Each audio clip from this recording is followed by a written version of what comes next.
रुक जाओ क्लास 7 के स्टूडेंट्स मेरे दोस्तों, PT1 एग्जाम आ गया है। आज के वीडियो में मिलेगा complete periodic test 1 English paper जो कि न्यू एनसीईआरटी 2025 सिलेबस पे बेस्ड है। इसमें क्या मिलेगा?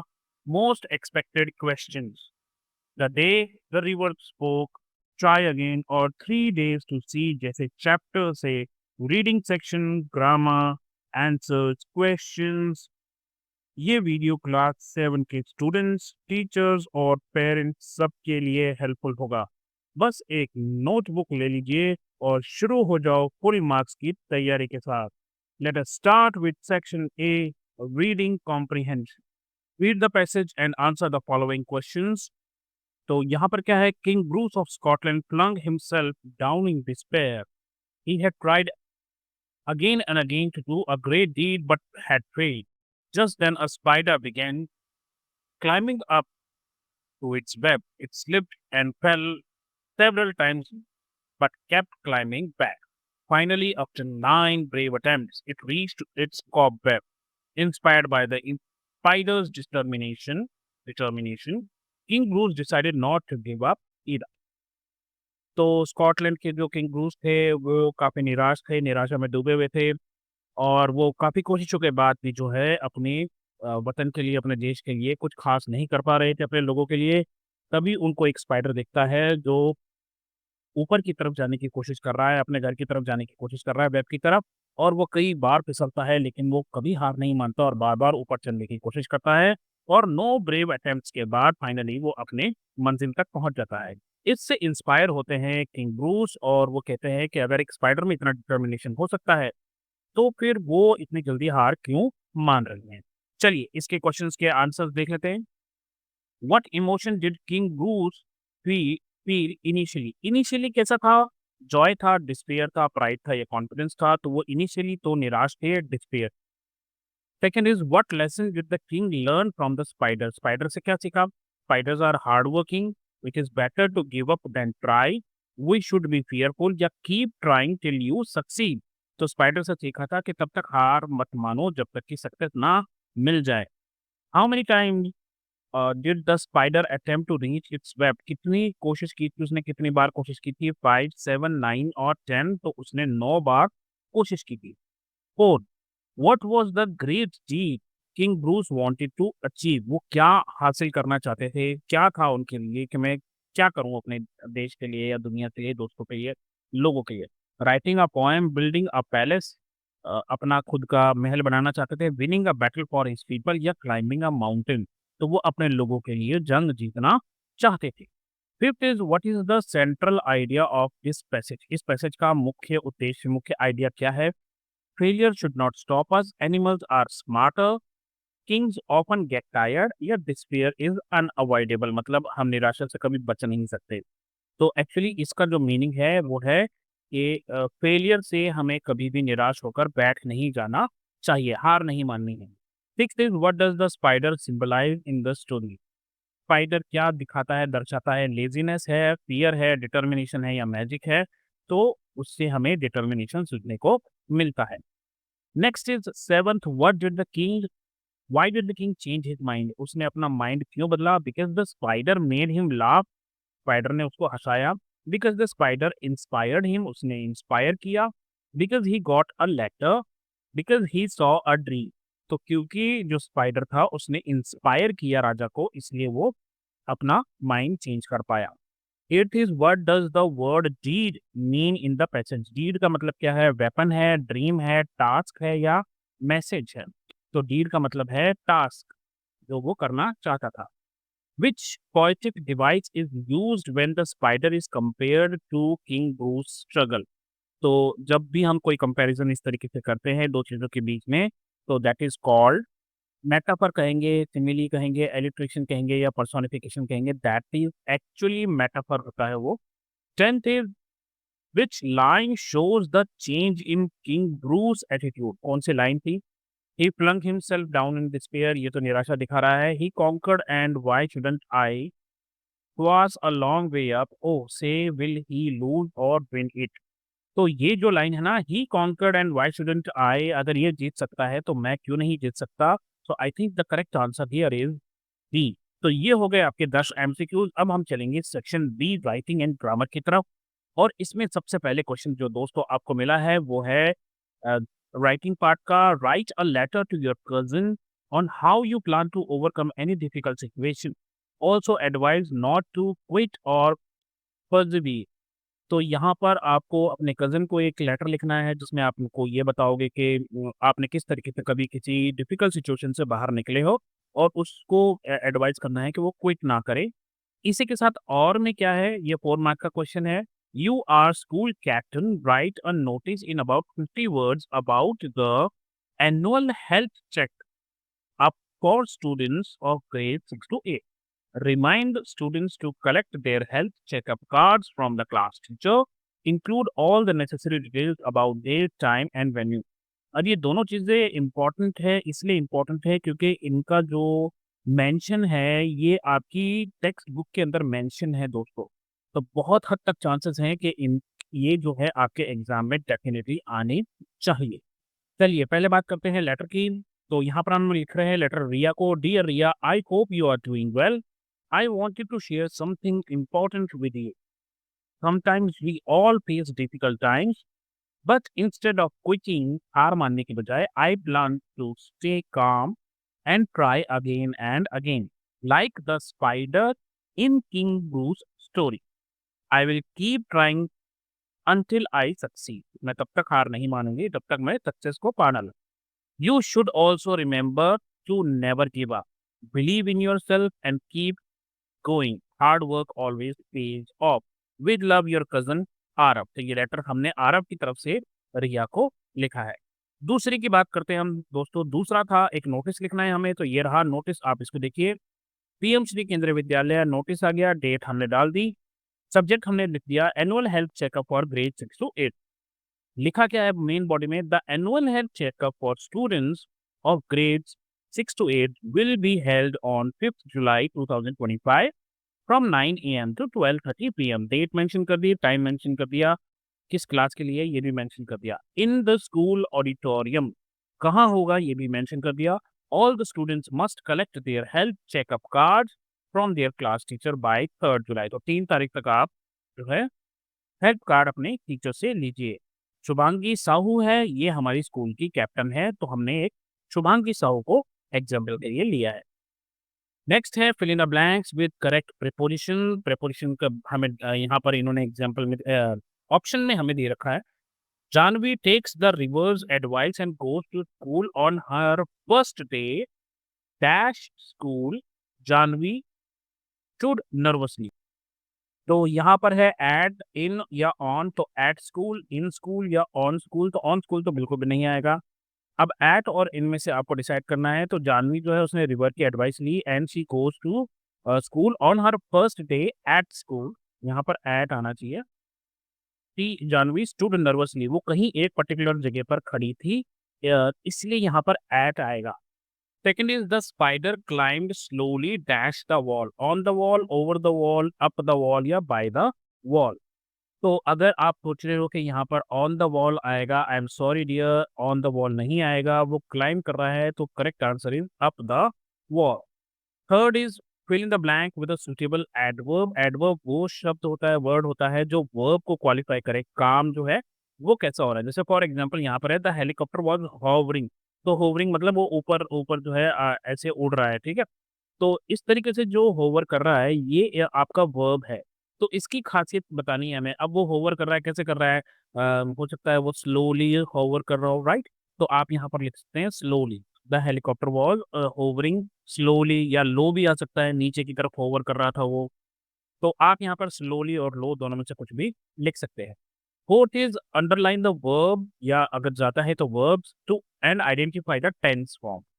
ही is asking you a question. अभी आपको यहाँ पर सबसे पहले वर्ब ढूंढना है, तो वो है इज आस्किंग, ये है आपका वर्ब। और आपको टेंस बताना है, तो क्योंकि यहाँ पर आईएनजी है और यहाँ पर इज है, तो इज का मतलब हो गया ये प्रेजेंट है, और आईएनजी का मतलब है ये कंटिन्यूअस है, तो ये प्रेजेंट कंटिन्यूअस टेंस है। Fifth is fill in the blank with present perfect. Present perfect आपको यूज करना है। तो परफेक्ट के लिए हम क्या करते हैं, हैज या हैव यूज करते हैं। क्योंकि प्रेजेंट में है, पास्ट में होता है तो हैड यूज़ करते हैं, पर प्रेजेंट परफेक्ट के लिए या तो हैज़ आएगा या हैव। अगर सिंगुलर है, एक ही के बारे में बात हो रही है तो हैज़ आएगा, और अगर ज़्यादा है तो हैव आएगा, और उसके साथ थर्ड फॉर्म आएगी वर्ब की। तो जैसे यहाँ पे लर्न है तो उसके हो जाएगा लर्न, लर्न्ड, लर्न्ड। तो since becoming an animal doctor, doctor Dolittle has, अब यहाँ पे क्योंकि एक ही की बात हो रही है, has learned to communicate with all animals and birds. तो इस तरीके से आप यहाँ पर लिख सकते हैं हैज़ लर्न्ड। तो जैसा कि ये था, ये रहा आपका लो, स्लोली, यहाँ पर आपका वर्ब यहाँ पर है इज़ आस्किंग, प्रेजेंट कंटीन्यूअस। ये बाकी के पीछे के जो अभी हमने डिस्कस किए वो सारे आंसर्स यहाँ पर मैंने लिख रखे हैं। सिक्स्थ है identify the modal verb in the following sentence and choose the function they it express. ठीक है? तो मॉडल्स क्या होते हैं? विल, शैल, ये वो वर्ड्स होते हैं जो पॉसिबिलिटी को या एबिलिटी को, या जब कभी हम परमिशन माँगे, ऑब्लिगेशन हो या नेसेसिटी हो, इन सब वर्ड्स को दर्शाने वाले जो भी वर्ड्स होते हैं, they are called modal verbs. तो जैसा कि यहाँ पर सेंटेंस है, they might arrive late due to traffic. तो यहाँ पर ये जो वर्ड है आपका might, this actually is your modal verb. और ये यहाँ पर क्या दिखा रहा है? ये यहाँ पर दिखा रहा है पॉसिबिलिटी के, ये पॉसिबल हो सकता है। तो यहाँ पर आपका मॉडल वर्ब है माइट, और फंक्शन है इसका पॉसिबिलिटी। चलिए सेक्शन सी देखते हैं फटाफट से, लिटरेचर। इसमें क्या है? Read the following stanza and answer the question. तो यहाँ पर स्टैंजा क्या है जी? Can I do something asked Janvi, well it's up to you said the river, seems to me little girls can do as much as little boys, they swim as fast as little boys, you just slip along one morning and sit there in the school and listen to what's going on, and maybe the teacher will let you stay. I couldn't, gasped Janvi. I couldn't. They would scare me. They would chase me out. तो जानवी पूछती है कि क्या मैं ये कर सकती हूँ? मैं कुछ लाइफ में कर सकती हूँ? तो रिवर बोलती है कि ये तो तुम्हारे ऊपर है। हालाँकि मुझे ये लगता है कि लड़कियाँ भी उतना ही काम कर सकती हैं और उतनी ही अच्छी होती हैं जितने कि बॉयज़ होते हैं। वो उतनी ही तेज़ स्विम कर सकती है जितने बॉयज़ करते हैं। तुम ऐसा करो, किसी दिन सुबह वहाँ पर स्कूल में चली जाओ, चुपचाप जाकर पीछे बैठ जाओ। और टीचर अगर हो सकता है तुम्हें नोटिस भी करेंगे तो हो सकता है कि वो तुम्हें वहीं पर रुकने दें। तो जानवी बोलती है कि नहीं, ऐसा नहीं है, मुझसे ये सब नहीं होगा, वो मुझे वहाँ से भगा देंगे और मेरे पीछे-पीछे भागेंगे। तो अब इस पैराग्राफ के बेस पे we have to answer these question, complete the sentence with an appropriate reason. According to the river there was no difference between girls and boys because, तो ये लिख दिया मैंने answers, because they could swim and do things equally well, वो लड़कों के जितना ही अच्छा काम कर सकती है और उन्हीं की तरह तैर सकती हैं। फिर है identify whether the following statement is true or false. The river encourages Janvi to have faith in herself and fulfil her desire to go to school. तो ये एक्चुअल में ट्रू है। तो यहाँ पर ये 2 मार्क्स का क्वेश्चन जो है वो कंप्लीट होता है। उसके बाद दोस्तों यहाँ पे देखिए second question, answer any 6 of the following questions in about 20 to 25 words. तो यहाँ पर आपको कुछ क्वेश्चंस दिए हुए हैं, इनमें से कोई 6 आपको करने हैं। पहला है how did the river know so much about Janvi? The sense of touch makes up for the loss of sight and hearing, explain this statement with reference to context. Why should Janvi follow the river's advice? चलिए एक-एक करके इनको discuss करते हैं। सबसे पहला है कि how did the river know so much about Janvi? तो river saw Janvi daily and listen to her thoughts and dreams. वो उसके पास आती थी रोज, तो वो उसको सुनती थी। उन दोनों की रोज़ की मुलाकात थी, वो चुपचाप सुनती थी लेकिन उसको पता था कि जानवी के मन में क्या चल रहा है। सेकंड है the sense of touch makes up for loss of site. अगर आप छू रहे हो तो अगर आप देख नहीं पा रहे हो, सुन नहीं पा रहे हो तो भी काम चल जाता है। Explain this statement. तो touch makes up for loss of sight and hearing because it helps her understand shapes, faces, trees and emotions. It becomes her way of connecting with the world. तो इस chapter में हमने देखा था कि वो किस तरीके से छूकर जो है महसूस करती थी सारी चीज़ें। T is why should Janvi follow river's advice? The river encouraged her and showed her she was brave and capable. तो वो उसको मोटिवेट करती थी, इसलिए उसको उसकी एडवाइस लेनी चाहिए थी। डी है how does the spider inspire us to overcome despair and not give up? तो जो स्पाइडर है teaches us to keep trying even after failing again and again. अगर हम बार-बार फेल भी हो रहे हैं, तब भी हमें आगे बढ़ते रहना चाहिए और कोशिश करते रहना चाहिए। उसके बाद ई है the spider journey tells us that anyone can be source of inspiration in our lives, elaborate. तो इवन अ स्मॉल स्पाइडर, एक छोटा-सा स्पाइडर जो है through its action inspired a king, एक राजा को उसने इंस्पायर किया। This shows that we can learn great lessons from anyone or anything around us. इसका मतलब क्या है कि हमें जब अगर सीख लेनी है, लेसन लेना है तो हम किसी से भी ले सकते हैं। F है, why did the river laugh when Janvi said she would be scared at school? तो वो क्यों हंसी? Because the river believed she was a brave and could do it easily. River को ये लगता था कि ये इतनी बहादुर लड़की है और ये आसानी से कर लेगी, इसलिए वो उसकी बात पे हंसी। डी जो है इसका क्वेश्चन है, why does the writer refer to the earth as a sleeping earth? क्यों कहा उसने?